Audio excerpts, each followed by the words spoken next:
আসসালামু আলাইকুম ভিউয়ার্স, আশা করি আপনারা সকলেই ভালো আছেন। আজকের এই ভিডিওটিতে আপনাদেরকে আমি জানাবো হিনো 700 এর একটি ট্রাক সম্পর্কে, মানে 700 সিরিজের একটি ট্রাক। তো আজকে ইউরো 6 স্ট্যান্ডার্ডের একটি গাড়ি থাকছে, মানে এটা না বললেও হয়তো আপনারা জানতেন, ইউরো 6 লেটেস্ট স্ট্যান্ডার্ডের। আর এই গাড়িটাতে হিনোর লেটেস্ট একটা ইঞ্জিন ইউজ করা, মানে J08C বা J05-8 যেটা হোক, এগুলো একটু আগের, মানে অনেক আগে থেকে এগুলো ইউজ হয়ে আসছে, 2000 সালের আগে থেকে। তো এই গাড়িটাতে কিন্তু সেরকম না, এটাতে 2018 সালে লঞ্চ করা হিনো A09 এই ইঞ্জিনটা ইউজ করা, এই সিরিজের ইঞ্জিন।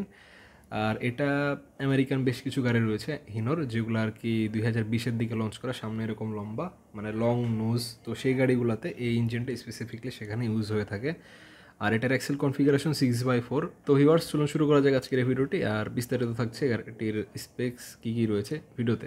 এই গাড়িটিতে ইঞ্জিন হিসেবে ইউজ করা হয়েছে হিনো A09C ভিপি ভেরিয়েন্ট। আর এটার ম্যাক্স পাওয়ার থাকছে 320 horse power, 1275 Nm torque produce করতে পারে 1100 থেকে 1600 আরপিএমে।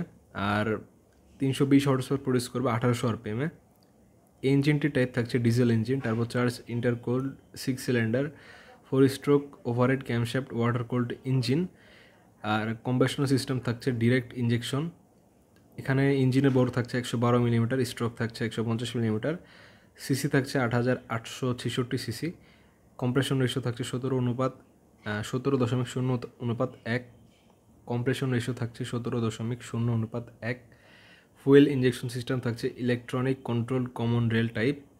এখানে এয়ার কম্প্রেসর ইউজ করা, সিঙ্গেল সিলিন্ডার, যেটার বোর 95 মিলিমিটার, স্ট্রোক 60 মিলিমিটার।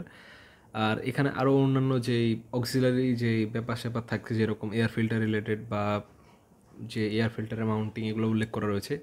আর এখানে যে ইমিশন কন্ট্রোল সিস্টেমের ক্ষেত্রে ডিপিআর রয়েছে, ইজিআর রয়েছে, এসিআর সিস্টেম রয়েছে, তার সাথে অ্যাডব্লো অবশ্য থাকছে। আর এখানে পারফরমেন্সের ক্ষেত্রে যদি বলি, এটার স্পিড, এটার ম্যাক্স থিওরিটিক্যাল স্পিড 117 কিলোমিটার।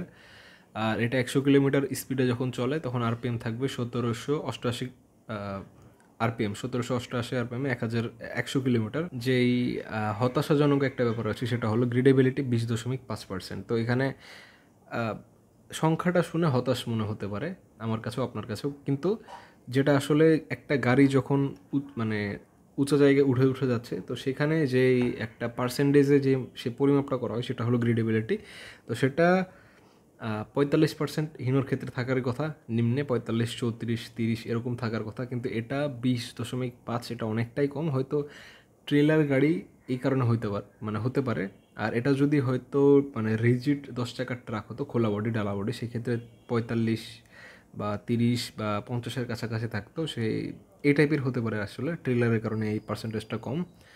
আর ব্রেক থাকছে এয়ার ব্রেক থাকছে, ডুয়েল সার্কিট স্ক্যাম টাইপের ব্রেক এখানে ইউজ করা। তার সাথে এখানে অ্যান্টিলক ব্রেকিং সিস্টেম রয়েছে, অটো ব্রেক শু অ্যাডজাস্টার রয়েছে, তারপরে এবিএস রয়েছে, ইবিএস রয়েছে, এএসআর মানে অ্যান্টি স্লিপ রেগুলেশন রয়েছে।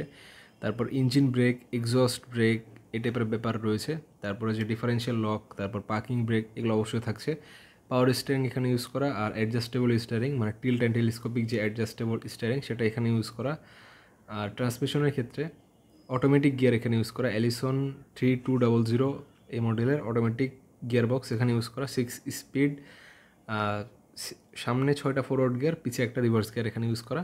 আর এখানে ফুয়েল ট্যাঙ্ক ক্যাপাসিটি থাকছে 390 লিটারের ফুয়েল ট্যাঙ্ক ক্যাপাসিটি, অ্যালুমিনিয়ামের ফুয়েল ট্যাঙ্ক এখানে।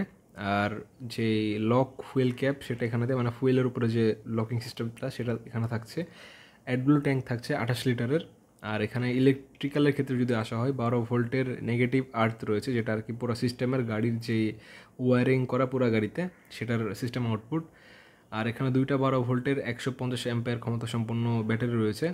আর যেটা মানে গাড়ির যে ব্যাটারি, 2টা ব্যাটারি 12 ভোল্টের, এখানে অল্টারনেটর ইউজ করা, 90 অ্যাম্পিয়ার ক্ষমতা সম্পন্ন, 24 ভোল্ট 90 অ্যাম্পিয়ার ক্ষমতা সম্পন্ন, এখানে অল্টারনেটর ইউজ করা। স্টার্টার মোটর থাকছে 24 ভোল্ট 6.0 কিলোওয়াট। আইডিয়াল একটা ব্যাপার রয়েছে সেখানে, মানে এখানে সেটা হলো, এখানে লো বিম রয়েছে এলইডি, যেটা লো যে আলোটা বাম্পারে থাকে, মানে গাড়ির হেডলাইটের ক্ষেত্রে, তো সেটা থাকছে এলইডি। সেটা বেসিক কিছু কাজের জন্য, যেরকম সিটি এরিয়াতে বা হালকা আলো যখন প্রয়োজন হয়, সেটা তখন ইউজ হয়। আর হাই বিম হিসাবে এখানে হ্যালোজেন লাইট ইউজ করা, যেটা অনেকটা ফগ লাইট হিসাবে ইউজ করতে পারবে, সেই বেনিফিট এখানে থাকছে। আর ডিআরএল রয়েছে, যে ডে টাইম রানিং ল্যাম্প, সেটাও রয়েছে। আর এখানে কেবিনের ক্ষেত্রে থাকছে 2 জন বসতে পারবে কেবিনে, সিটিং ক্যাপাসিটি 2 জন, ক্রোম ডিজাইন রয়েছে, পাওয়ার উইন্ডো রয়েছে, এসি থাকছে, তার সাথে অনেক টাইপের ফিচার রয়েছে যেগুলো আমি স্ক্রিনে দিয়ে দেবো, এগুলো আপনারা চাইলে দেখে নিতে পারেন।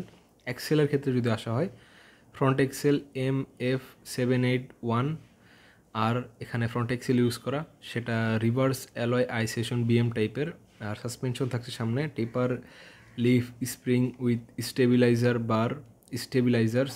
আর তার সাথে এখানে ফ্রন্ট এক্সেল ক্যাপাসিটি 7500 কেজি, মানে 7.5 টন। আর রিয়ার এক্সেল হলো THD, মানে রিয়ার এক্সেল মডেল, আর THD17 রিয়ার এক্সেল মডেল। এখানে ইন্টার এক্সেল ডিফারেন্সিয়াল লক, তারপরে ডিফারেন্সিয়াল ক্রুজ লক, এগুলো ইউজ করা, এগুলো অবশ্যই থাকবে।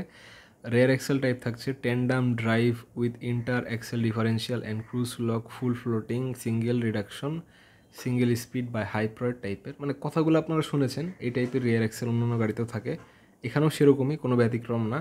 আর রেয়ার সাসপেনশন টাইপ থাকছে হ্যান্ডিকসন HAS with ECAS and road friendly suspension certified. তো এই ব্যাপারটা এখানে থাকছে রিয়ার সাসপেনশনের ক্ষেত্রে, হ্যান্ডিকসন কোম্পানির রিয়ার সাসপেনশন। আর এখানে এক্সেল লিমিট থাকছে 21,000 কেজি, মানে 21 টন পর্যন্ত পিছের এক্সেলের লোডিং ক্যাপাসিটি, 2টা এক্সেলের পিছের। আর এখানে যদি টায়ার সাইজের ক্ষেত্রে আসা হয়, সেটা হলো 11 আর 22.5, এটা হলো টায়ার সাইজ। আর রিম সাইজ 22.5 গুণিত 8.25, এটা হলো রিম সাইজ। আর অ্যালুমিনিয়ামের রিম ইউজ করা।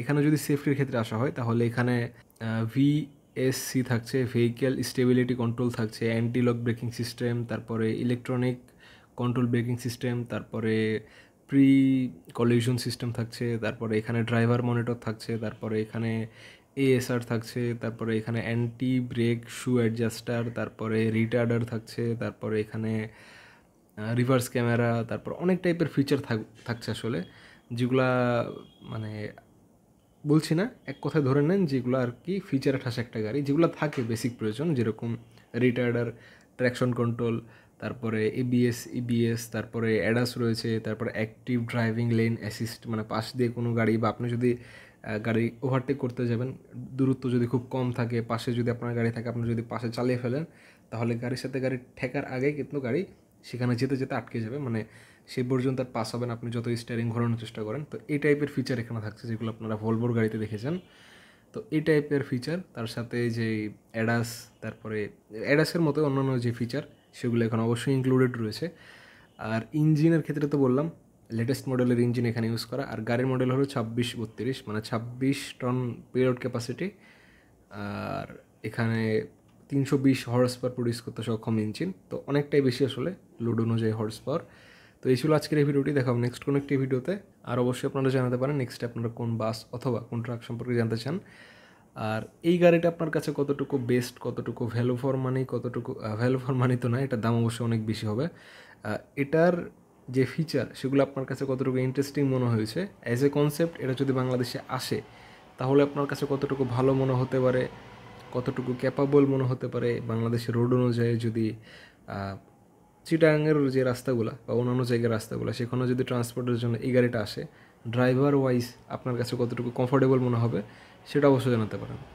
আর এই মাসে আরও বেশ কিছু হিনো রিলেটেড ভিডিও থাকবে, হিনোর গাড়ি রিলেটেড বেশ কিছু ট্রাক, বেশ কিছু বাস, বা স্পেসিফিকলি হিনোর কিছু ইঞ্জিন নিয়ে কথা হবে। অবশ্যই সে পর্যন্ত থাকতে অবশ্যই চ্যানেলটিকে সাবস্ক্রাইব করে রাখতে পারেন, যারা এখনও চ্যানেলটিকে সাবস্ক্রাইব করেননি। দেখা হচ্ছে নেক্সট কোনো একটি ভিডিওতে। আর অবশ্যই সেই স্পেশাল ভিডিওগুলোতে দেখা হচ্ছে হিনোর কিছু ইঞ্জিন, হিনোর কিছু ট্রাক, বা আরও কিছু জিনিস রয়েছে। আর আপনারাও সাজেশন হিসেবে বেশ কিছু কমেন্ট করতে পারেন হিনোর গাড়ি সম্পর্কে বা বাংলাদেশি মার্কেট সম্পর্কে, যে এগুলো সম্পর্কে ভিডিও দেওয়া যেতে পারে। দেখা হবে নেক্সট কোনো একটি ভিডিওতে। আসসালামু আলাইকুম।